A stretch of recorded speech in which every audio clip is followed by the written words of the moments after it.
Public पण नकली आणि बाबा सुद्धा नकली. दोघांची सेटिंग छान चालते. पब्लिकलाही अंधश्रद्धेवर विश्वास ठेवायचा असतो आणि तिथे बसून बाबा बोलून देतो की हो, अंधश्रद्धा तर योग्यच आहे. ज्या ज्या गोष्टी आहेत, भूत प्रेत जादूटोणा, त्या बाबाने पब्लिकला शिकवल्या की पब्लिक आधीपासूनच या गोष्टी मानत होती. विचार करून सांगा, आधीपासूनच मानत होती ना, कारण पब्लिक आधीपासूनच या गोष्टी मानत होती. हे बघून एखादा 20-25 वर्षांचा मुलगा सुद्धा आपलं दुकान उघडून बसतो. तो म्हणतो की मार्केट गरम आहे, मग आपणही दुकान का उघडू नये. पब्लिक तयारीत बसलीये एक करणी बाधा, भूत प्रेत जादूटोणा मानायला, म्हणून त्यानं आपलं दुकान मांडलंय. असं नाहीये की त्या माणसाने पब्लिकला बिघडवलंय, उलट पब्लिक बिघडलेली आहे म्हणूनच त्यानं आपलं दुकान उघडलंय. हे जे काही नकली लोक आहेत त्यांना डोक्यावर चढवलं कोणी, त्यांना इतक्या उंच सिंहासनावर बसवलं कोणी, हे जे कोणी आहेत ते पब्लिकच्या मागणीला मिळालेलं उत्तर म्हणजेच पुरवठा आहे.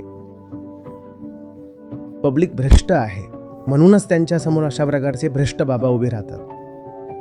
आधी पब्लिकचं भ्रष्ट होणं येतं, त्यानंतर हे लोक उभे राहतात.